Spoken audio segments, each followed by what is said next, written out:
Will, I'm glad you're here. Some business came up I got to handle. So we're going to have to put our trip on hold. You understand? Yeah, that's cool. That's cool. Just for a couple of weeks. I understand. Yeah. Maybe a little longer. Yeah, whatever. Look, I'll call you next week and we'll iron out the details. Okay? Yeah. It was great seeing you, son. You too, Lou.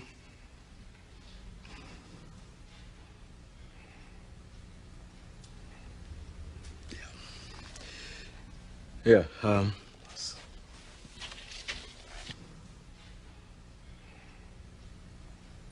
sorry, Will. You know what? Actually, this works out better for me. You know, the Slimmies of summer come to class wearing next to nothing. You know what I'm saying? Well, it's all right to be angry. Hey, why should I be mad? I'm saying at least he said goodbye this time. I just wish I hadn't wasted my money buying this stupid present.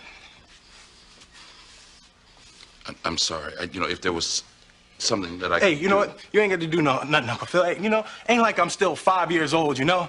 Ain't like I'm gonna be sitting up every night asking my mom, when's Daddy coming home, you know? Who needs him? Hey, he wasn't there to teach me how to shoot my first basket, but I learned, didn't I? Hey, I got pretty damn good at it too, didn't I, Uncle Phil? You did. Got through my first date without him, right? I learned how to drive, I learned how to shave, I learned how to fight without him. I had 14 great birthdays without him. He never even sent me a damn card. To hell with him!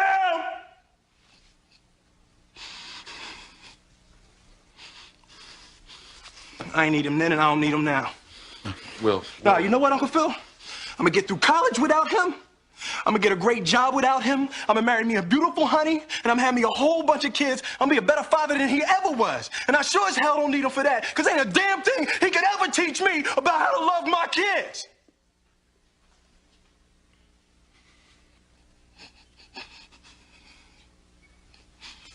How come he don't want me, man?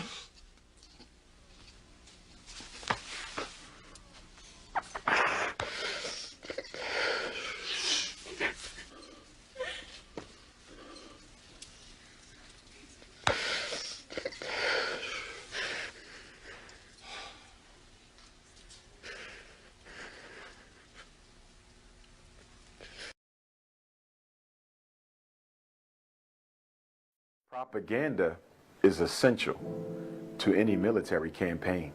Black people tend not to understand propaganda.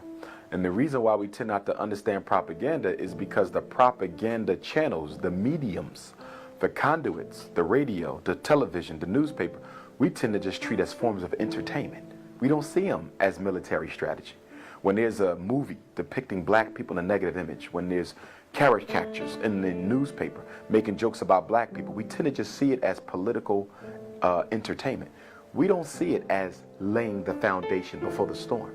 That's exactly what they did in Wilmington. You always seek to create a context that allows your military campaign to be acceptable. There's always context. You study Adolf Hitler in Nazi Germany. He had a propaganda campaign that lasted over a year before he began to physically oppress the Jews. He had to make sure that the national mindset had been conditioned to accept the extermination to come. In Wilmington, North Carolina, the same exact thing happened years before Nazi Germany. Through the magazines, through the radio, through word of mouth, through stage play, they created negative images of black people in the minds of white folk in case there were any liberals who would have been against what they were going to do. They were slowly able to reform their opinion by constantly repeating negative information about the target population. See, the one thing about the brain that we got to understand is the creature of repetition. Whoever has the most access to the brain rules the brain. It's all about volume, not quality. The more you tell people that a certain group of people are no good, the more you show images, the more you show sounds, song, poem, dance, projecting negative information about a people, sooner or later, the subconscious begins to get conditioned automatically, because you can't turn off the subconscious to what it sees and what it hears. Sound and image, you cannot stop it except to stay away from it. So sound and image are critical to any propaganda campaign because they help lessen the defenses of anyone who may be against what you're trying to do. It's the same thing happening right now. There is a direct assault on the image of the black man and woman internationally. So when mass incarceration, homicide takes place, nobody cares what's happening to black folk because they've already been conditioned to believe that these people are better off dead anyway. So propaganda is the first stage of military warfare. Right now, we're being set up for another extermination campaign. It's going to be worse than what went on in Wilmington, Tulsa, Charleston, Rosewood. It's going to be worse. Whenever the propaganda gets worse, then you know the extermination is going to be that much worse, because you see how far the exterminator had to go in order to condition the people, to prepare them for the carnage to come.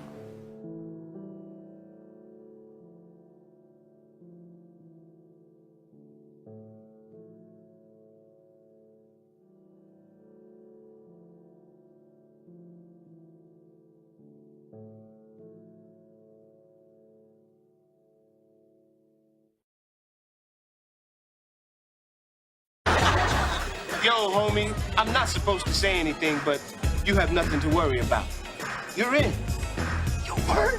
Me and Carlton got in? Well, not exactly. I mean, you're cool and all, but Carlton, well, he's not exactly our type.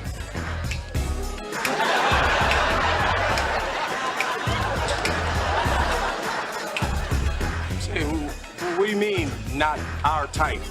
Well, Carlton is not like you and me. You know what I'm saying? No, I don't know what you're saying. Will, Carlton doesn't exactly exemplify what I think a Phi Beta Gamma is. Oh, and what is that? Well, it's not Ralph Lauren shirts and wingtip shoes in corporate America. We don't need a brother like him in this fraternity. Man, he is exactly what you need in this fraternity. I mean, Carlton has been a straight A student since preschool. He gives you 150% every time. Look, Will, I realize he's your cousin and you have to defend him, but this discussion is closed. All right, come on, man. Let's go. I didn't get in. What? Why? Look, I don't know, man. Come on, just let's go. How dare you not take Will? He's full of potential. That's why we want him. It's you we don't want. Me? But I did everything. I cooked, I cleaned, I hand-washed the toilets. Everything your butler does for you. I'm not accepting no prep school, Bel Air bred sellout into my fraternity. Homie, you can stop all that. No, wait, Will. I got this one. You think I'm a sellout. Why? Because I live in a big house or I dress a certain way? Or maybe it's because I like Barry Manilow. He meant Barry White, y'all. Being black isn't what I'm trying to be, it's what I am. I'm running the same race and jumping the same hurdles you are, so why are you tripping me up? You said we need to stick together, but you don't even know what that means. If you ask me, you're the real sellout.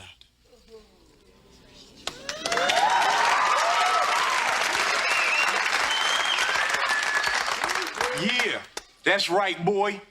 And in the words of my illustrious cousin, we gonna make like a tree and leave.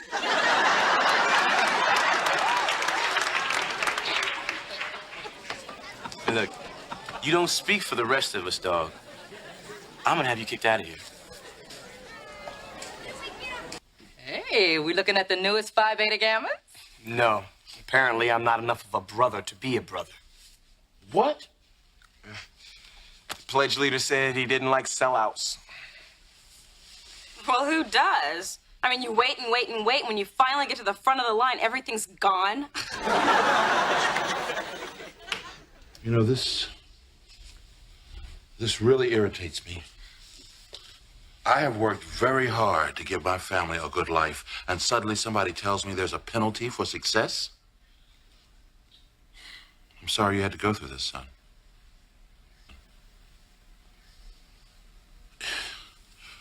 When are we going to stop doing this to each other?